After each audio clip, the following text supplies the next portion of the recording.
Greetings, everyone, Muslim, non-Muslim, ex-Muslim, and everybody in between.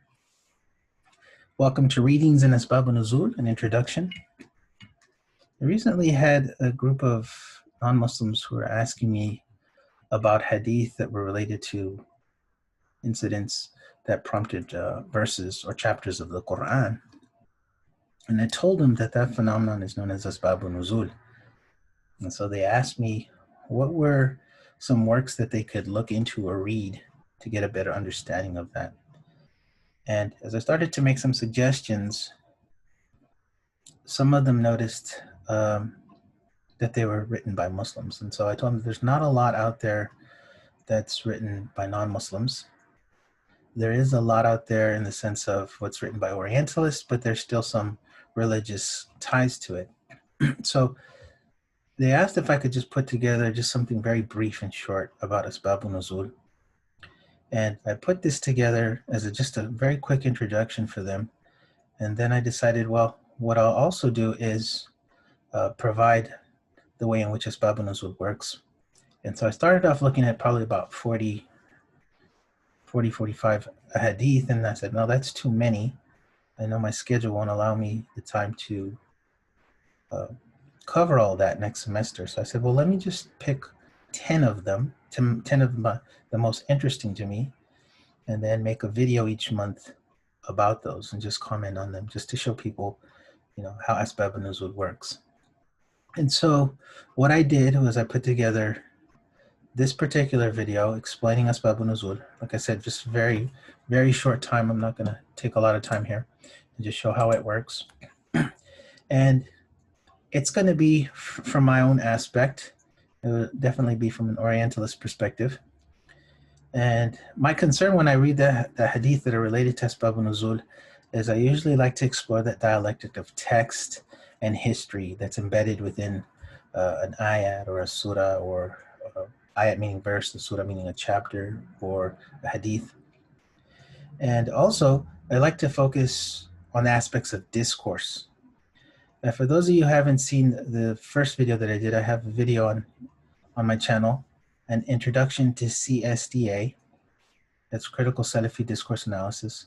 Watch that so you can just get a better understanding of what I mean when I talk about discourses that are connected to these ideas of Orientalism and Occidentalism, because I'll be talking about that in the video. So the focus there is also discourse when I read the hadith literature, and then pragmatics, the way that I'm very curious with the way the companions and everybody else used to deal with one another. And so, and that's, if we notice right away, when we see that, that's from a social linguistic context. So I want to look at the hadith literature. You're going to see a bit of my thoughts on that when I give an example here about Asbaab-un-Nuzool. And I'm really curious on the language itself and how it's used in the hadith literature, the way it conveys that Orientalism and Occidentalism, because it takes into consideration all of the social elements that were probably going on at that time: the culture, the belief systems, the social distinctions, their interactions, the conflict, the politics, the contestations that occurred all between the early Muslims with the Jews and the Christians and the mushrikun, the polytheists of Quraysh and the other religious sects. So it makes for some pretty good entertainment there when you're reading it from that perspective. But not only that, if we look at it from that vantage, I think that we'll unearth just the human qualities of the hadith in the Quran itself. And it gives us a better appreciation of Asbaab-un-Nuzool. So let me go ahead and share my screen here. I'm going to go into the presentation that I have.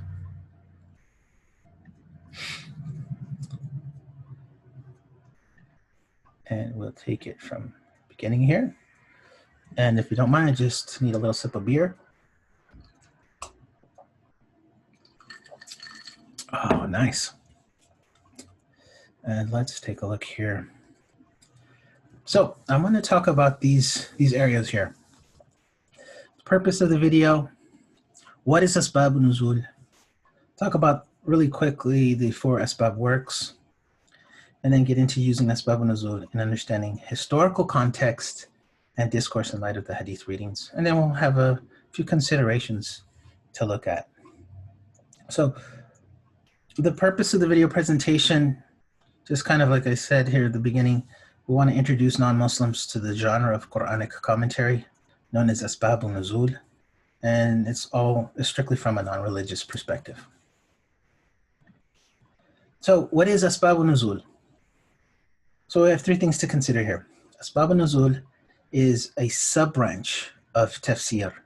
Tafseer would be translated as Quranic commentary. Asbaab-un-Nuzool helps understand and establish the time, the place, and circumstances that prompted verses or chapters of the Quran. And then lastly, it's of two types. It's either revelation without a reason, or it's revelation due to an incident or a response. And what that means is, for number one, if we take, for example, Surah Al-Fil, there is no reason that caused the Prophet to construct that surah. It's just constructed. But there are other surah, chapters of the Quran, that do have a reason. So for example, Surah Al-Masad in the Quran, there's a reason for it. And that's because the Prophet's uncle, Abu Lahab, basically cussed him out. It upset the Prophet. And so he wrote a Surah Al-Masad, against his uncle and his aunt. So that's what we mean by those two. So just a really quick Arabic lesson here.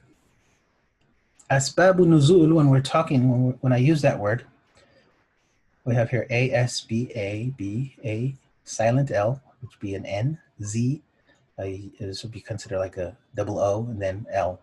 So Asbaab-un-Nuzool just means causes of the revelation. So asbab is the plural of sabab. Sabab means one reason. Asbab means many. And an-nuzul is the idea of something descending, coming down. So if you notice this image that I have here, you'll see Jibreel is coming down with verses of the Quran to the Prophet, and he's bringing him the revelation. So that's what it means by an-nuzul. An-nuzul also in Aqidah, it means like when Allah descends from the highest part of the seventh heaven. As you know, some Muslim groups, specifically the Salafis, and even some Sufi groups, believe that that the heavens are of 7 areas, and Allah is at the top with his arsh, and he does a nuzul, and he descends from it, and he goes down to the lowest part of the heaven to see whom from his servants are asking for his mercy. Okay, so that's another idea of when you say a nuzul, it could also mean that concept as well. So let's look at the 4 major asbab works, okay? So the first one, and probably the most widest, the most well-known rather, is the Asbaab-un-Nuzool al-Quran by Abu al-Hasan Ali ibn Ahmad al-Wahidi. And he died in 468 of the Hijrah, which is 1075 Common Era.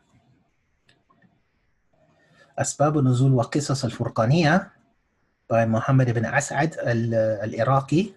He died in 567 of Hijrah, and that's Common Era, it's 1171. The third is Asbaab-un-Nuzool by Burhanuddin Ibrahim ibn Umar al-Ja'bari. He died in 732 of the Hijrah, which is 1333 Common Era. And then lastly, we have the 4th work, the Lubab-un-Nuqul fi Asbaab-un-Nuzool by Jalaluddin Abu Fadl Abdurrahman ibn Abi Bakr al-Suyuti, who died in 911 Hijriya, the Hijrah, which is 1505 Common Era. So you could see from just the dates of the deaths, you can kind of see, you know, who was first and who was last. But everybody knows, everybody who knows and works with Tafseer and studies Tafseer knows that Al-Wahidi and Al-Suyuti's Asbab works are the ones that are used the most. Al-Iraqi's is used, but I believe he drew on from Al-Wahidi. As-Suyuti also drew from Al-Wahidi as well. You can see that when you read them. And by the way, 3 of these are available in Arabic, published. I just saw the Al-Iraqi's Asbab is available in 2 volumes. And Al-Wahidi's usually a 1-volume work, and so is As-Suyuti's. I have both of those. And there are also some there's translations of Al-Wahidi's and translations of As-Suyuti's as well. I don't know if Al-Iraqi's has been translated into English. And as far as the Asbab of Al-Ja'bari, then there are 2 opinions among the Orientalists. There are those who say he started the work and didn't finish it. And then there are those who say that it wasn't his work and it was just attributed to him by name. Well, these are the four major asbab works that are used when we deal with this area of Asbaab-un-Nuzool. And now I want to get into just now the language part, the discourse part, the historical part, the fun part of Asbaab-un-Nuzool, and kind of show you how it works. So we're going to look into using Asbaab-un-Nuzool in understanding historical context and discourse in light of the Hadith readings. So let me just get one more drink here. Actually, I'll probably have a few more. I'm sorry. Throat is a little dry. So a lot of times when we read the Quran, whether it's in Arabic or whatever translation, we read it and then we come across a verse like this one. And when they come to you, they greet you not as Allah greets you. And so automatically we know there's a lot of reference here. There's a lot of use of pronouns. And it's not always clear who the they or the you or the them or the he or the she is. And we get totally lost in the translation, or even in for reading it in Arabic, it's kind of hard as well. The Arabic here, it says, وَإِذَا جَاءُكَ حَيَّوْكَ بِمَا لَمْ يُحَيِّكَ بِهِ اللَّهُ. And it's very evident. In Arabic, you call the pronouns al-dhama'ir, and they can be al-munfassila or al-mutassila, which means those that are connected and those who are not. And even in Arabic, it can get a bit confusing because we don't know who's being referred to. So this is where Asbaab-un-Nuzool comes in. When you're scratching your head wondering, what is going on here, you can read the Asbab works to get a better understanding. For me, what I started to kind of think about as I was looking at this whole rhetorical device of reference and ellipsis and all these other things that happen within the Quran is the Prophet, when he was constructing these verses, he probably didn't think that 1,400 and whatever years later, people were going to be reading this. He probably thought like Yawm al-Qiyamah is just around the corner. We're all going to die. We're going to get wiped out, and then we're going to all be in Jannah. And that didn't happen. So as the text gets further and further away from its time period, its understanding and everything that goes behind it is lost. I mean, that happens with Shakespeare. That happens with other great literature. And so the good thing about Hadith and Tafseer is that we can use these genres of the Islamic disciplines to get a better understanding of the text. And so in some cases, you'll find that there is a Hadith for a particular verse, and in some cases, you'll find there isn't, okay? So we're in luck. There is a Hadith that goes with this. There's actually several Hadith that go with this particular verse, and we're going to take a look here at that verse. At that Hadith that can be applied to that verse. And so what I'm going to do is I'm just going to read the Hadith in Arabic and then translate it. So on the lower left-hand corner, if you want to just look at the translation here, that, by the way, that is my English translation of the text. And then the Arabic text, I took this from Al-Wahidi's Asbaab-un-Nuzool. And so this is how it goes here. We'll keep that ayat in mind. And let me just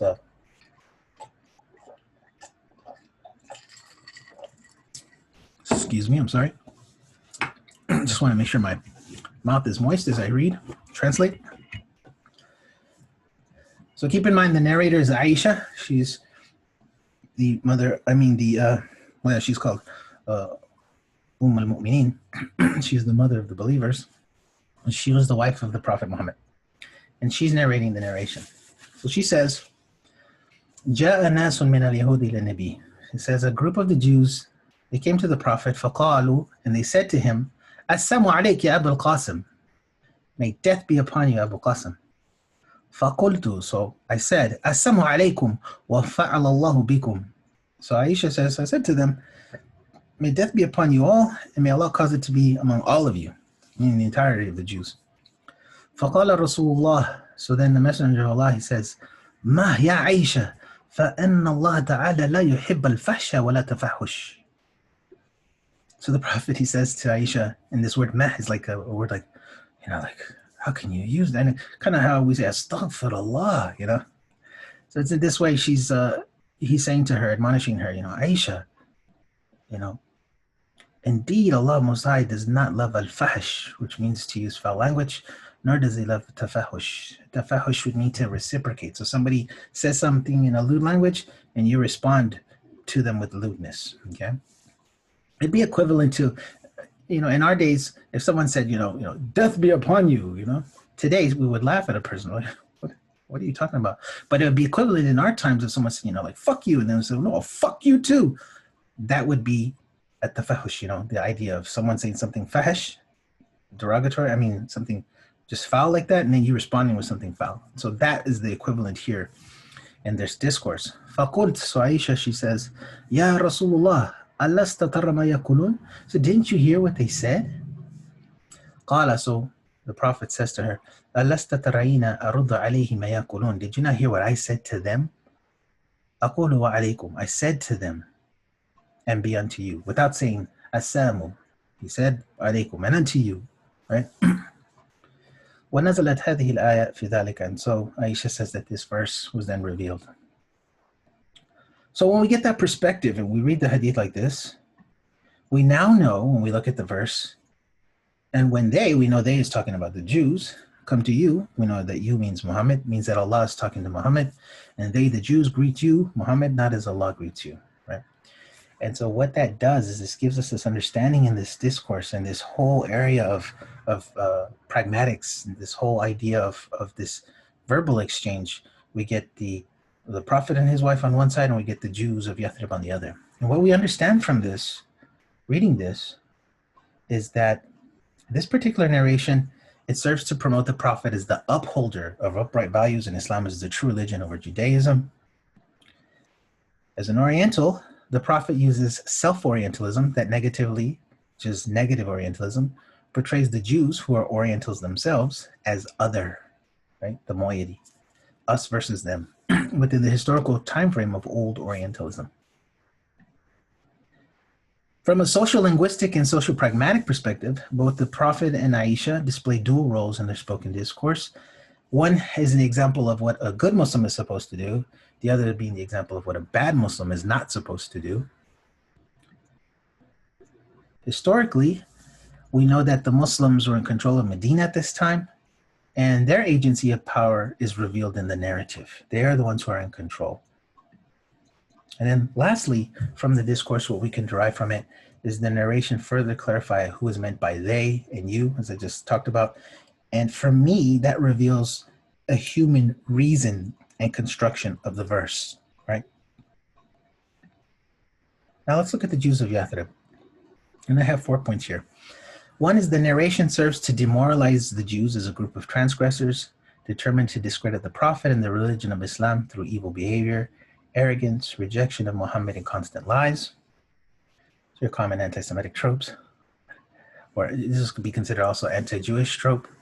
As Orientals, the Jews of Yathrib also use self-Orientalism negatively by maintaining the religious and historical moiety that they are superior to the Muslims, which is negative Orientalism, because they are the chosen people. So that's kind of, in what we're looking at here is, it's just one group of religious people insulting another group of religious people, and both religious groups think they're better than one another. Third, the social linguistic and social pragmatic aspects of the narration seek to show that the use of reduced speech in the Jews' greeting to the Prophet is a proof of how they manipulated and changed the Torah. What I mean by that is, in what the scholars of Hadith are doing when they do a sharh, an explanation, is they're trying to say, see how these shifty Jews are, see how they act even in the time of the Prophet. And so here it's a kind of a logology that they're looking at. The reduction or the omission of the lam in assalamu alaikum is a type of logology and wordplay. And so it says, this is what the Jews do. So if they do this even in their speech, this is also further proof that they did this with the Torah. Okay, and so this kind of lending credence to the fact that the Jews manipulate through language. And then lastly, from a historical aspect, the Jews were controlled by the early Muslims in Medina and slowly stripped of their original agency of power that existed before the Prophet's immigration from Mecca. And this is showing in the Hadith historically. We're starting to see the Muslims' idea of the decline of the power of the Jews in Yathrib. So we have what's said, but there's a lot of unsaid. So there's a lot of ambiguity here. We don't really know some things. And I kind of fault Aisha as the narrator because she leaves a lot of things out. And here's some things that I thought of when I was reading this. She doesn't give us a lot of visualization of the narration. She doesn't mention where in Medina this happened, so there's no exact time, an exact date rather, a time of day. There's no mention of how many of the Jews or their names. I mean, we're talking 3, 4 guys. We're talking, who was there? Was it Finhas? Was it Ashraf bin Ka'b? I mean, who were the players here in this instance? There's no intonation to really appreciate the interaction. So if we could have heard the way they were dialoguing with one another, we probably would have got a better sense of what really happened. We don't get the Jewish side of the narration, and I'm going to explore that in a moment a little bit further. We don't know the Jewish reaction to the verse. Muhammad, the Prophet, writes this verse against the Jews. How did they react to that? And then lastly, the narration is limited, and it only serves to establish a religious purpose towards an audience that is not supposed to question the narrator's agency. So what we're doing here, as a Salafi, when I was a Salafi, you weren't allowed to question this. You're not allowed to do this type of close reading. Okay, you're just supposed to stick to the narrative, stick to the fawaid that they have, and nothing else. But if we were to question, if we were to really get the other side, what would that be like? And so I constructed a hadith just to show, the balance, if there was actually the other side. As they say, history belongs to the victors. I think we're seeing that here. This is quite evident. But give me a moment. I just want to sip again.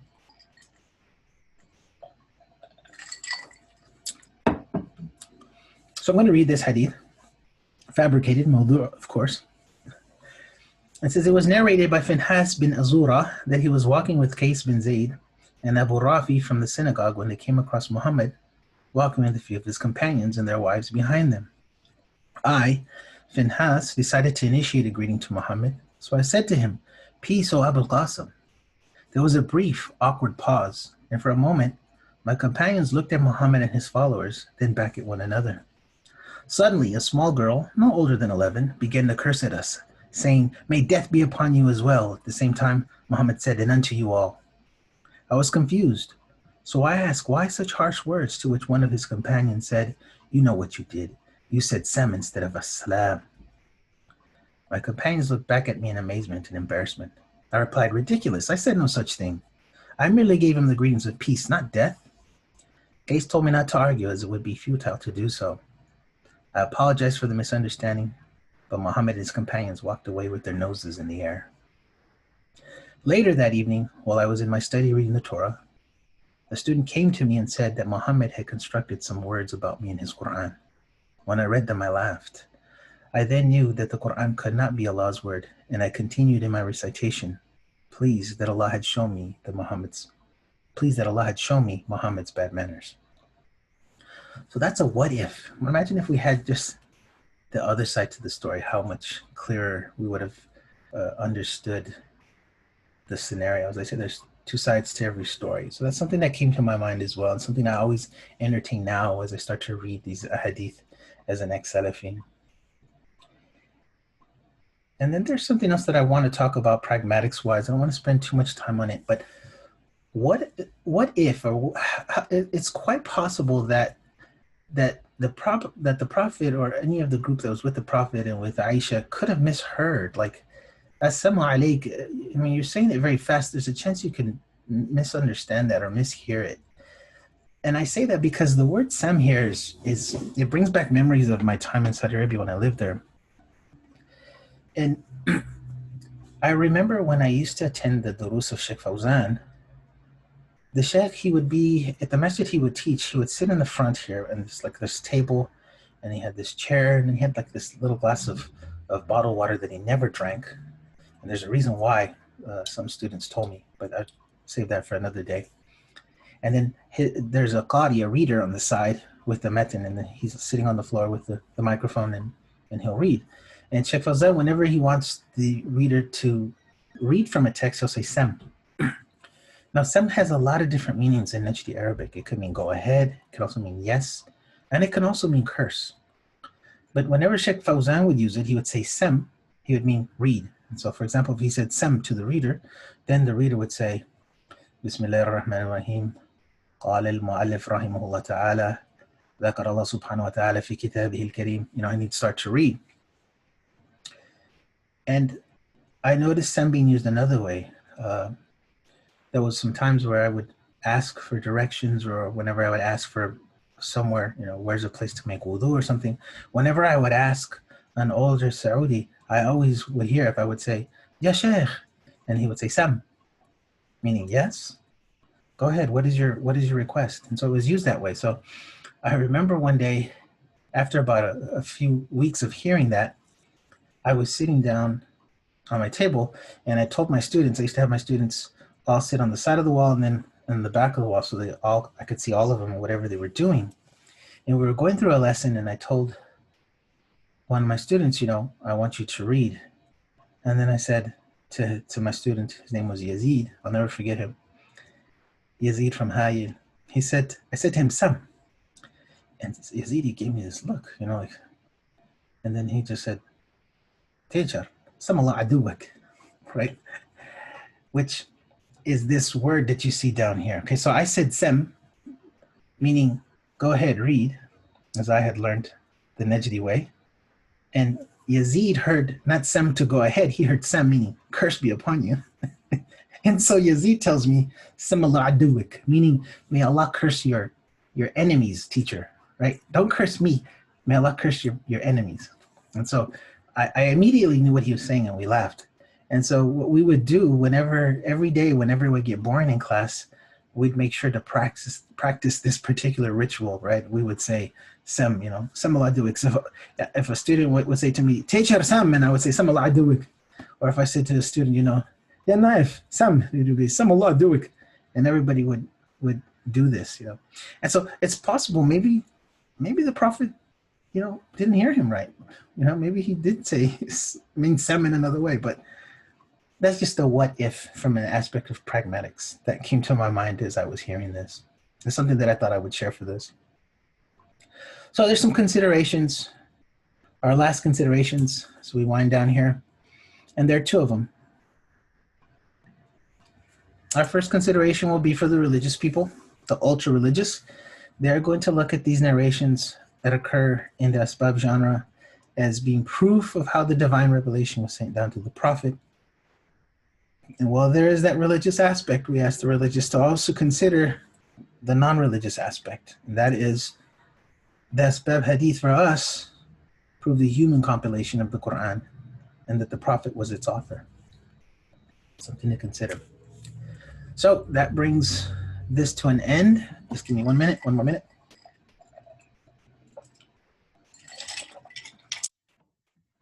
Brings this to an end. This is just a very brief introduction. We went over how Asbaab-un-Nuzool works, showed an example through Hadith, connecting it with the verse. And so what I'll be doing in January, I'll begin my top 10 most interesting Hadith, and I'll start with number 10, and we'll go through not just Wahidi, I've taken some even from As-Suyuti and from a couple of other works as well. So until then, everyone, stay safe, stay healthy, and stay gold. I'll see you guys in the next time.